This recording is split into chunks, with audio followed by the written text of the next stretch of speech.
The headlines are loud and clear. They scream of a new India, an India that has reached a $4 trillion economy. This number is presented to us as a trophy, a symbol of our national pride and progress.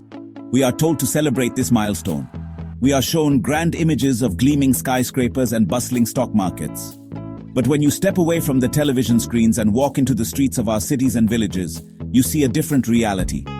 You see millions of young faces filled with anxiety. You see graduates holding degrees but no job offers. This is the great paradox of our times. The economy is growing, but where are the jobs? The story of this paradox is written on the faces of countless youths. They spend years in classrooms, their parents spending their life savings on education. They are promised that a degree is a passport to a secure future.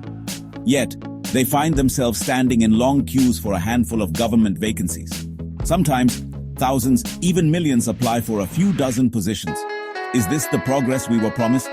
The nation's wealth is expanding, but this prosperity seems to be locked away, accessible only to a select few. For the majority, the economic boom is just a distant noise, a story that doesn't include them. This disconnect between economic figures and human lives is startling. When a farmer in a remote village hears that the country's economy is worth trillions, what does it mean to him?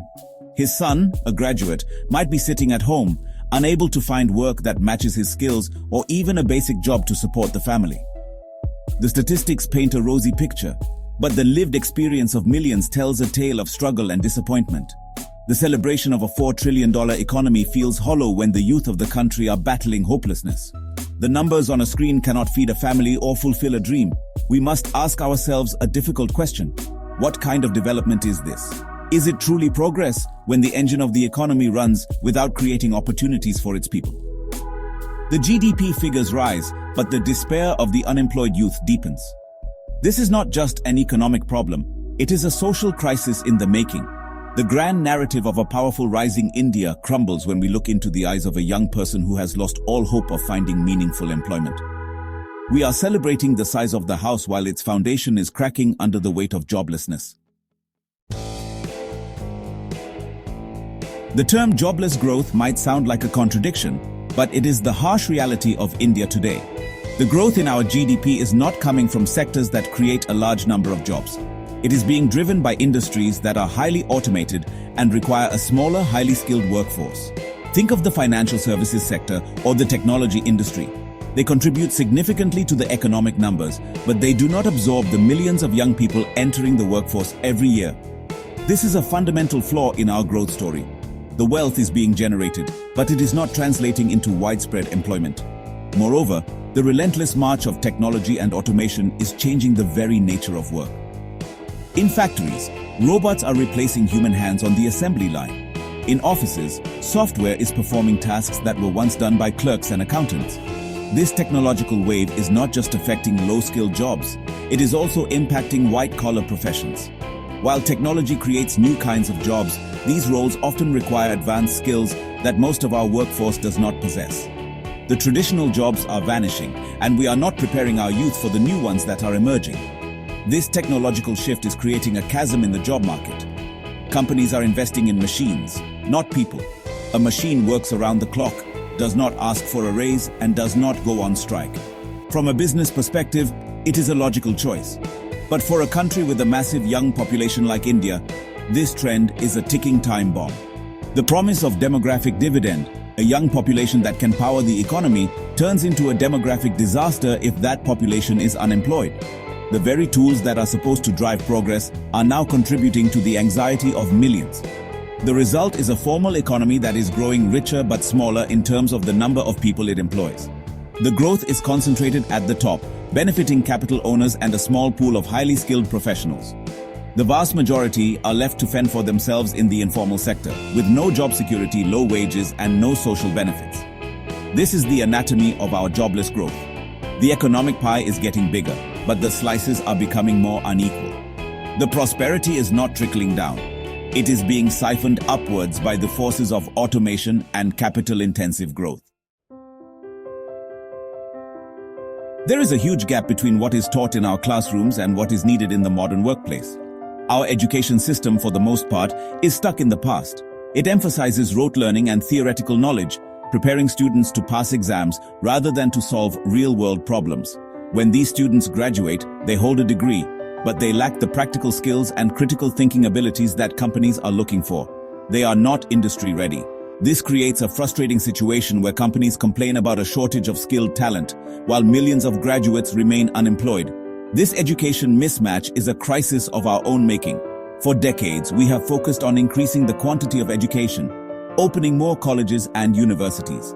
We have celebrated the rising gross enrollment ratios, but we have paid very little attention to the quality of that education. The curriculum is often outdated, the teaching methods are uninspired, and there is little connection between academia and industry. Students of engineering may have never worked on a practical project, and commerce graduates may know theories, but not how to use the latest accounting software. The youth are the victims of this broken system. They do what society tells them to do. They study hard, get a degree, and hope for a better life, but the system fails them. They are left with a piece of paper that has little value in the job market. This leads to immense frustration and a sense of betrayal. They feel cheated by an education system that gave them false hope. This is not just an individual failure. It is a collective failure of our society and our policymakers to build an education system that serves the needs of the 21st century economy. The consequences are severe.